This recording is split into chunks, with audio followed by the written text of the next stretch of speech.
ওম শান্তি। আজকের বাংলা মুরলি 10ই জানুয়ারি 2025। প্রাতঃমুরলি ওম শান্তি বাপদাদা মধুবন। বাবা বলেন, মিষ্টি বাচ্চারা, বাবা তোমাদের জ্ঞান এবং যোগের পুষ্টিকর আহার খাইয়ে জোরদার তদারক করেন। তাই তোমরা সর্বদা খোশ মেজাজে থাকো আর শ্রীমত অনুসারে সকলকে তদারক করতে থাকো।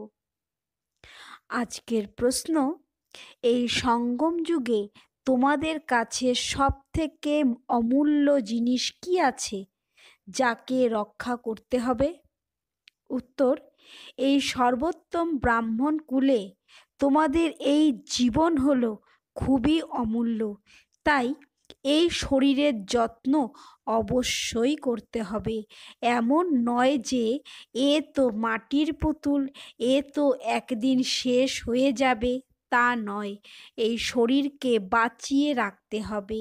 কেউ যদি অসুস্থ হয় তো তার প্রতি বিরক্ত হওয়া উচিত নয়। তাকে বলো, তুমি শিব বাবাকে স্মরণ করো। যত স্মরণ করবে ততই পাপমুক্ত হয়ে যাবে। তার সার্ভিস করা উচিত। তোমরা বেঁচে থাকবে, শিব বাবাকেও স্মরণ করতে থাকবে। ওম শান্তি। জ্ঞানের তৃতীয় নেত্র প্রদানকারী আত্মাদের পিতা বসে তার আত্মারূপী বাচ্চাদের বোঝান। জ্ঞানের এই তৃতীয় নেত্র একমাত্র বাবা ছাড়া অন্য কেউই দিতে পারে না। বাচ্চারা, এখন তোমরা জ্ঞানের তৃতীয় নয়ন পেয়েছ। বাচ্চারা, এখন তোমরা জানো যে এই পুরনো দুনিয়া পরিবর্তন হয়ে যাবে।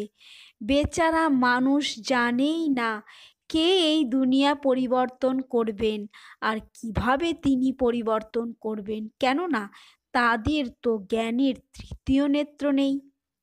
বাচ্চারা, তোমরা এখন জ্ঞানের তৃতীয় নেত্র পেয়েছ, যার দ্বারা তোমরা এই সৃষ্টির আদি মধ্য অন্তকে জেনে গেছো। এ হলো জ্ঞানের স্যাকরিন। স্যাকারিনের এক ফোঁটাতেও কত মিষ্টি হয়। জ্ঞানের এই একটি শব্দ হলো মনমনা ভব। এই শব্দ কত মিষ্টি। তোমরা নিজেকে আত্মা মনে করে বাবাকে স্মরণ করো। বাবা তোমাদের শান্তিধাম এবং সুখধামের পথ বলে দিচ্ছেন। বাচ্চারা, বাবা এসেছেন তোমাদের স্বর্গের অবিনাশী উত্তরাধিকার দেওয়ার জন্য। তাই বাচ্চাদের কত খুশিতে থাকা উচিত। এমন বলাই হয় যে খুশির মতো পুষ্টিকর আহার নেই। যে সর্বদা খুশি আর মস্তিতে থাকে তার জন্য এ হলো পুষ্টিকর আহারের সমান। 21 জন্ম মস্তিতে থাকার এ হলো জোরদার আহার। এই পুষ্টিকর আহার সর্বদা একে অপরকে খাওয়াতে থাকো। এ হলো একে অপরের প্রতি জোরদার তদারকি। এমন খাতির যত্ন আর কোনো মানুষই অন্য মানুষকে করতে পারে না। বাচ্চারা, তোমরা শ্রীমতের আধারে সকলের আধ্যাত্মিক সেবা করে থাকো। সততার সাথে সকলকে সত্যিকারের খুশি করা হলো কাউকে বাবার পরিচয় দেওয়া।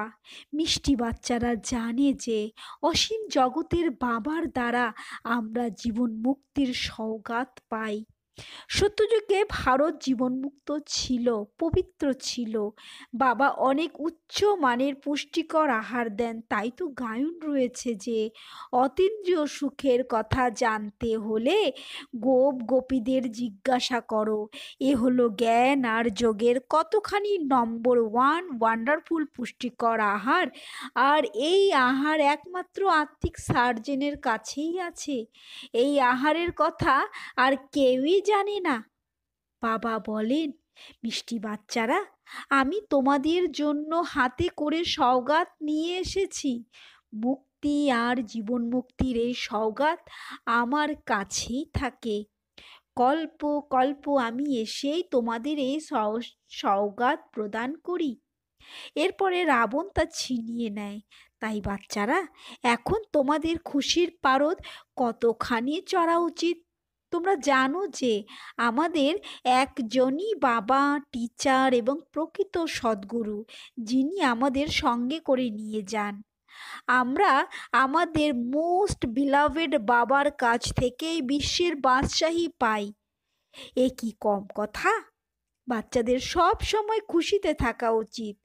Godly student life is the best, এ তো এখানকারই কথা, তাই না? এরপর নতুন দুনিয়াতে তোমরা সবসময় খুশির উৎসব পালন করতে থাকবে। দুনিয়া একথা জানে না যে সত্যিকারের খুশি কখন পালন করা হবে। মানুষের তো সত্যযুগের জ্ঞান নেই, তাই তারা এখানেই খুশি পালন করতে থাকে। কিন্তু এই পুরনো তমপ্রধান দুনিয়াতে খুশি কোথা থেকে আসবে? এখানে তো মানুষ ত্রাহি ত্রাহি রব করতে থাকে। এই দুনিয়া কত দুঃখের দুনিয়া। বাচ্চারা, বাবা তোমাদের কত সহজ পথ বলে দেন। গৃহস্থ জীবনে থেকে কমল পুষ্পের ন্যায় পবিত্র থাকো। কাজ কারবার করেও আমাকে স্মরণ করতে থাকো। আশিক আর মাসুক অর্থাৎ প্রিয়তম আর প্রিয়তমা যেমন একে অপরকে স্মরণ করতে থাকে, সে তার প্রিয়তম হয়, যে তার প্রিয়তমা।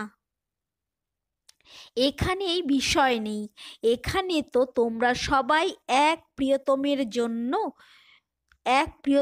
জন্ম জন্মান্তরের প্রিয়তমা অর্থাৎ আশিক হয়ে রয়েছ। বাবা কখনোই তোমাদের আশিক হন না, তোমরা সেই মাসুককে অর্থাৎ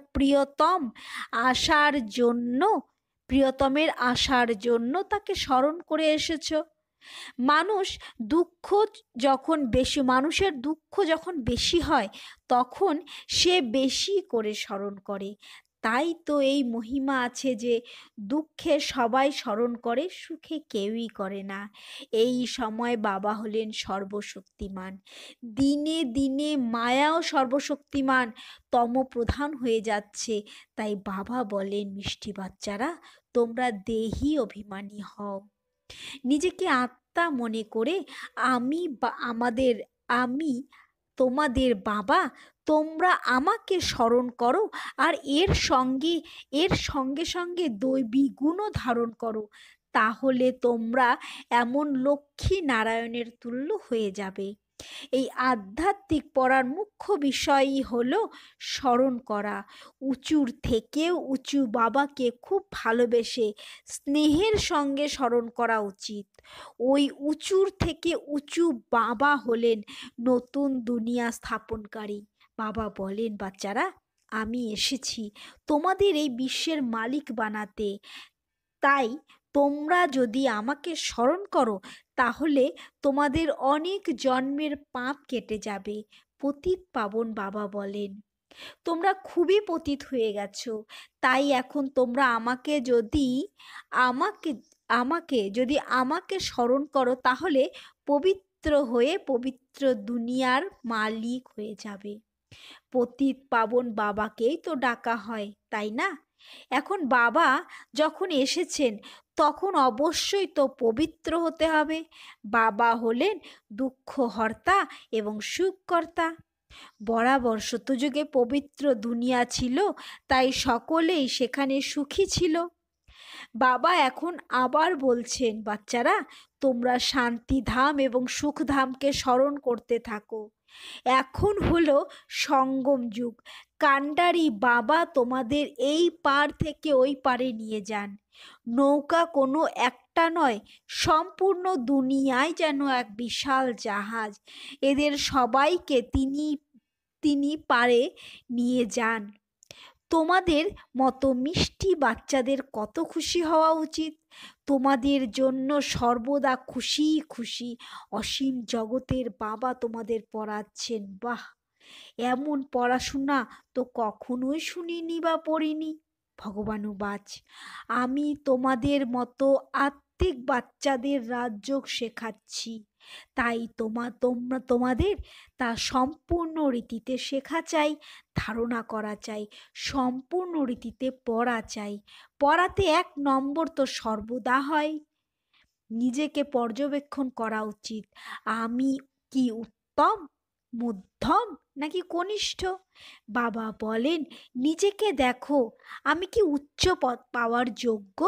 এই আধ্যাত্মিক সেবা কি আমি করি? কেননা বাবা বলেন, বাচ্চারা, তোমরা সার্ভিসেবল হও, বাবাকে ফলো করো। আমি এই সেবার জন্য এখানে এসেছি। আমি রোজ সেবা করি, সেই কারণেই তো এই রথ নিয়েছি। এই রথ যদি অসুস্থ হয়, তাহলে আমি এর মধ্যে বসে মুরলি লিখি। মুখে তো বলতে পারে না, তাই আমি লিখে দিই যাতে বাচ্চাদের মুরলি মিস না হয়। তাই আমিও তো এই সার্ভিসেই আছি, তাই না? এ হলো আধ্যাত্মিক সার্ভিস। তাই বাচ্চারা, তোমরাও বাবার এই সার্ভিসে লেগে যাও, এই গড ফাদারলি সার্ভিসে। যে খুব ভালো পুরুষার্থ করে, খুব ভালো সার্ভিস করে, তাকে মহাবীর বলা হয়। দেখা হয় যে কে মহাবীর, যে বাবার ডাইরেকশনে চলে। বাবার ডাইরেকশন হলো নিজেকে আত্মা মনে করে সকলকে ভাই ভাইয়ের নজরে দেখো। এই দেহকে ভুলে যাও। বাবাও শরীরকে দেখেন না। বাবা বলেন, আমি আত্মাদের দেখি। বাকি এ তো হলো জ্ঞান, যে আত্মারা শরীর ছাড়া কথা বলতে পারে না। আমিও এই শরীরে এসেছি, এই শরীর ধার নিয়েছি, এই শরীরের সঙ্গেই আত্মা পড়তে পারে। বাবার আসন এই ভ্রুকুটির মাঝে। এ হলো অকাল সিংহাসন। আত্মা হলো অকাল মূর্ত। আত্মা কখনোই ছোট বা বড় হয় না, শরীর ছোট বা বড় হয়। যে আত্মারা আছে তাদের সকলেরই আসন এই ভ্রুকুটি। শরীর তো সকলেরই ভিন্ন ভিন্ন। কারোর এই অকাল সিংহাসন পুরুষের, কারোর অকাল সিংহাসন স্ত্রীর, কারোর অকাল সিংহাসন বাচ্চার। বাবা বসে বাচ্চাদের ড্রিল শেখান। কারোর সঙ্গে যখন কথা বলবে, তখন নিজেকে আত্মা মনে করো। আমি আত্মা অমুক ভাইয়ের সঙ্গে কথা বলছি। বাবা এই নির্দেশ দেন যে শিব বাবাকে স্মরণ করো। এই স্মরণেই তোমাদের জং দূর হয়। সোনাতে যখন খাদ দেওয়া হয়, তখন সোনার ভ্যালু কম হয়ে যায়। তোমাদের আত্মার মধ্যেও জং ধরার কারণে তোমরাও মূল্যহীন হয়ে গেছো। এখন তোমাদের আবার পবিত্র হতে হবে। তোমরা আত্মারা এখন তৃতীয় নেত্র পেয়েছ। সেই নেত্রের দ্বারা নিজের ভাইদের দেখো। ভাই ভাই নজরে দেখলে তোমাদের কর্মেন্দ্রিয় চঞ্চল হবে না। রাজ্য ভাগ্য নিতে হলে, বিশ্বের মালিক হতে হলে এই পরিশ্রম করো। ভাই ভাই মনে করে সবাইকে এই জ্ঞান দাও। যখন এই অভ্যাস পাকা হয়ে যাবে, তোমরা সকলেই হলে প্রকৃত ভাই ভাই। বাবাও উপর থেকে এসেছেন, আর তোমরাও উপর থেকেই এসেছো। বাবা এখন বাচ্চাদের সঙ্গে এই সেবা করছেন। এই সার্ভিসে বাবা সাহস প্রদান করেন। সাহসী সন্তান আর সাহায্যকারী বাবা, অর্থাৎ হিম্মত বাচ্চে মদতে বাপ। এই অভ্যাস করতে হবে। আমি আত্মা আমার ভাইকে পড়াচ্ছি। আত্মা তো পড়ে, তাই না? এই জ্ঞানকে স্পিরিচুয়াল জ্ঞান বলা হয়, যা আত্মাদের পিতার কাছ থেকেই পাওয়া যায়। এই সঙ্গম যুগে সেই বাবা এই জ্ঞান প্রদান করেন যে নিজেকে আত্মা মনে করো। তোমরা বস্ত্রহীন অবস্থায় এখানে এসেছিলে, তারপর শরীর ধারণ করে 84 পার্ট প্লে করছো। এখন আবার তোমাদের ফিরে যেতে হবে। তাই নিজেকে আত্মা অনুভব করে সকলকে ভাই ভাইয়ের দৃষ্টিতে দেখতে হবে। এই পরিশ্রম তোমাদের করতে হবে। নিজের পরিশ্রম নিজেকেই করতে হবে। অন্যের জন্য কি যায় আসে? চ্যারিটি বিগেন্স অ্যাট হোম, অর্থাৎ নিজেকে প্রথমে আত্মা মনে করো, তারপর ভাইদের তা বোঝাও।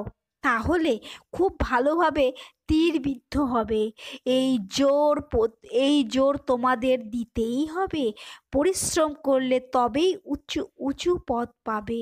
এতে কিছু সহ্য করতে হয়। যখন কেউ উল্টো পাল্টা কথা বলবে, তোমরা তখন চুপ থাকো। তোমরা চুপ করে থাকলে অন্যে আর কি করবে? দুই হাতে তো তালি বাজে, একজন মুখের তালি বাজালে অপরজন যদি চুপ থাকে তাহলে এমনিতেই সে চুপ হয়ে যাবে। তালিতে তালি বাজালেই আওয়াজ হয়। তোমার বাচ্চাদের একে অপরের কল্যাণ করতে হবে। বাবা বোঝান যে বাচ্চারা সর্বদা যদি খুশিতে থাকতে চাও তাহলে মন্মনা ভব, নিজেকে আত্মা জ্ঞান করে বাবাকে স্মরণ করো, ভাইদের দিকে অর্থাৎ আত্মা দেখো। বাচ্চাদের তাই এই আধ্যাত্মিক যাত্রায় থাকার অভ্যাস করতে হবে, এতেই তোমাদের লাভ আছে।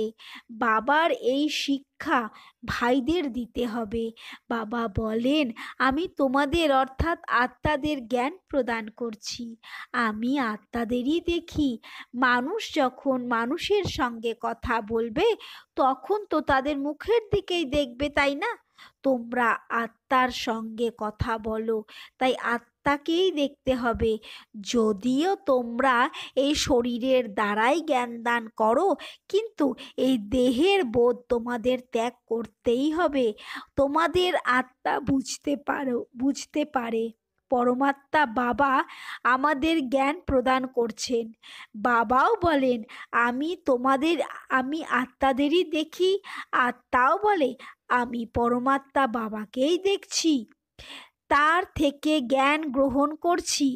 একে বলা হয় স্পিরিচুয়াল জ্ঞানের লেনদেন। আত্মার সঙ্গে লেনদেন। আত্মার মধ্যেই জ্ঞান রয়েছে, আত্মাকে জ্ঞান দান করতে হবে। এ যেন এক শক্তি, তোমাদের জ্ঞান এই শক্তিতে ভরপুর হবে। তখন কাউকে বোঝালে চট করে তীর লেগে যাবে। বাবা বলেন, তোমরা এই অভ্যাস করে দেখো যে তীর লাগে কি না। এই নতুন অভ্যাস করো, তাহলে দেহবোধ দূর হবে, মায়ার ঝড়ও অনেক কম আসবে, মন্দ সংকল্পও আসবে না, ক্রিমিনাল আইও আর থাকবে না। আমরা আত্মারা 84 জন্মের চক্র পূর্ণ করেছি, এখন এই নাটক সম্পূর্ণ হয়ে এসেছে। এখন তোমাদের বাবার স্মরণে থাকতে হবে। এই স্মরণের দ্বারাই তম প্রধান থেকে শতপ্রধান দুনিয়ার মালিক হয়ে যাবে। এ কত সহজ! বাবা জানেন যে বাচ্চাদের এই শিক্ষা দানও আমার পার্ট। এ কোনো নতুন কথা নয়। প্রতি 5,000 বছর অন্তর আমাকে আসতেই হয়। আমিও এতে আবদ্ধ। আমি বাচ্চাদের বসে বোঝাই, মিষ্টি বাচ্চারা, তোমরা এই আধ্যাত্মিক স্মরণের যাত্রায় থাকো, তাহলে অন্তিমকালে যেমন মতি তেমনই গতি হয়ে যাবে। এ তো অন্তকাল, তাই না? তোমরা আমাকে স্মরণ করো, তাহলে তোমাদের সদ্গতি হয়ে যাবে। এই স্মরণের যাত্রায় তোমাদের পায়া মজবুত হয়ে যাবে। বাচ্চারা, এই দেহি অভিমানী হওয়ার শিক্ষা তোমরা এই একবারই পাও। এ কত ওয়ান্ডারফুল জ্ঞান! বাবা হলেন ওয়ান্ডারফুল, তাই বাবার জ্ঞানও হলো ওয়ান্ডারফুল। কোথাও কেউই এ বলতে পারে না। এখন ঘরে ফিরে যেতে হবে, তাই বাবা বলেন, মিষ্টি বাচ্চারা, এখন এই প্র্যাকটিস করো, নিজেকে আত্মা মনে করে আত্মাদের জ্ঞান দান করো। তৃতীয় নেত্রে ভাই ভাইয়ের নজরে দেখতে হবে। এই হলো খুব পরিশ্রমের কাজ। এ হলো তোমাদের মতো ব্রাহ্মণদের সর্বোত্তম উঁচুর থেকে উঁচু কুল। এই সময় তোমাদের জীবন হলো অমূল্য, তাই তোমাদের এই শরীরেরও সুরক্ষা করতে হবে। তমপ্রধান হওয়ার কারণে তোমাদের শরীরের আয়ুও কম হয়ে এসেছে। এখন তোমরা যত যোগে থাকবে ততই তোমাদের আয়ু বৃদ্ধি পাবে। তোমাদের আয়ু বাড়তে বাড়তে শতযুগে 150 বছর হয়ে যাবে। তাই তোমাদের এই শরীরেরও সুরক্ষা করতে হবে। এমন নয় যে এ তো মাটির পুতুল, কবে শেষ হয়ে যাবে। তা নয়, এই শরীরকে বাঁচিয়ে রাখতে হবে। এই জীবন তো অমূল্য, তাই না? কেউ যদি অসুস্থ হয়ে যায় তবে তার প্রতি বিরক্ত হওয়া উচিত নয়। তাকেও তোমরা বলো শিব বাবাকে স্মরণ করো। যত স্মরণ করবে ততই পাপ কাটতে থাকবে। তার সার্ভিস করা উচিত। তোমরা বেঁচে থাকো এবং শিব বাবাকে স্মরণ করতে থাকো। এই বুদ্ধি তো আছেই আছেই যে আমরা বাবাকে স্মরণ করছি। আত্মা বাবার থেকে অবিনাশী উত্তরাধিকার পাওয়ার জন্য বাবাকে স্মরণ করে। আচ্ছা, মিষ্টি মিষ্টি হারানিধি বাচ্চাদের প্রতি পুরুষার্থের নম্বর অনুসারে মাতা পিতা বাপদাদার স্মরণের স্নেহসুমন আর সুপ্রভাত। আত্মাদের পিতা তার আত্মারূপী বাচ্চাদেরকে জানাচ্ছেন নমস্কার। আত্মারূপী বাচ্চারাও তাদের আত্মারূপী পরমপিতা পরমাত্মাকে জানাচ্ছেন নমস্কার, সুপ্রভাত। আজকের ধারণার জন্য মুখ্য সার: 1, নিজেকে দেখো যে আমি পুরুষার্থে উত্তম, মধ্যম নাকি কনিষ্ঠ। আমি উচ্চ পদ পাওয়ার যোগ্য কি? আমি এই আধ্যাত্মিক সার্ভিস করি কি? 2, তৃতীয় নেত্রে আত্মারূপী ভাইকে দেখো। ভাই ভাই মনে করে সকলকে জ্ঞান প্রদান করো।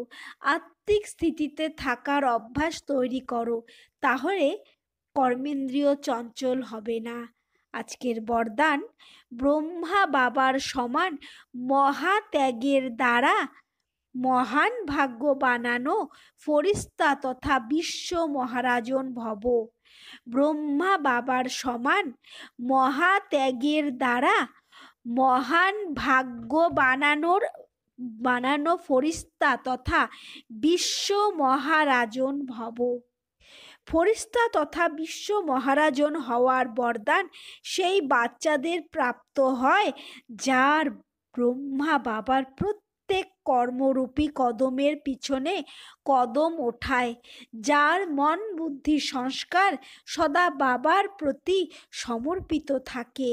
যেরকম ব্রহ্মা বাবা এই মহাত্যাগের দ্বারা মহান ভাগ্য প্রাপ্ত করেছেন, অর্থাৎ নম্বর 1 সম্পূর্ণ ফরিস্তা আর নম্বর 1 বিশ্ব মহারাজন হয়েছেন, এই রকম ফল ফাদার করা বাচ্চারাও মহান ত্যাগী বা সর্বস্ব ত্যাগী হবে। সংস্কারের রূপেও বিকারের বংশকে ত্যাগ করবে। আজকের স্লোগান: এখন সব আধার ভেঙে পড়বে, সেই জন্য এক বাবাকে নিজের আধার বানাও।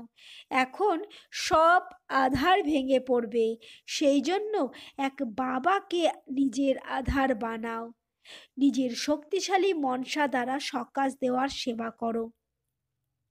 এই সমগ্র প্রকৃতিকে পরিবর্তন করা তমগুণী সংস্কারযুক্ত আত্মাদের তমগুণী ভাইব্রেশনকে পরিবর্তন করা আর নিজেকেও এই রকম ভয়ঙ্কর বায়ুমণ্ডলের ভাইব্রেশন থেকে সেফ রাখা তথা সেই আত্মাদেরকে সহযোগ দেওয়া, এই বিশাল কার্যের জন্য মনকে শুভ ভাবনার দ্বারা সম্পন্ন শক্তিশালী বানাও। ওম শান্তি।